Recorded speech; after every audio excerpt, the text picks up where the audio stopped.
మన భక్తి. భక్తి పేరుతో మనము దైవమును వెతుక్కుంటూ వెళ్తున్నాము. అయితే నిజమునకు భక్తి అంటే భగవంతుడే మనలను వెతుక్కుంటూ రావాలి. అది అసలైన భక్తి. ఇట్టి భక్తి నేను ఏ ఒక్కరి యందునూ లేదని చెప్పుకోవడంలో అతిశయోక్తి లేదు. ఎలా? భగవంతుడు అంటే కేవలము కోరికలు తీర్చే కొండగట్టున ఉన్న ఒక రాతి విగ్రహం అనే భావనలో ఉంటున్నాం. నా కోరిక తీరిస్తే మీకు అది ఇస్తాను, ఇది చేస్తాను అని దైవముతో బేరాలకు దిగుతూ భక్తిని వ్యాపారంగా మారుస్తున్నామంటే దైవమును మనము ఎంత చక్కగా అర్థం చేసుకున్నామో తెలుస్తూనే ఉంది.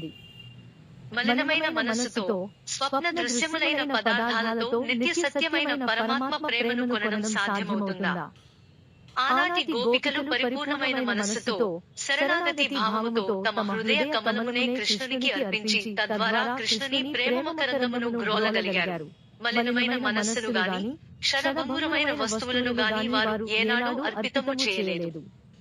కానుకలు ఇవ్వడం వలన మన కోరికలు తీరుతాయనుకుంటే దైవమును దైవముగా భావిస్తున్నామో లేక వ్యామోహ సహితుడైన వ్యక్తిగా భావిస్తున్నామో అనేది ఎవరికి వారు విచారణ చేసుకోవాలి.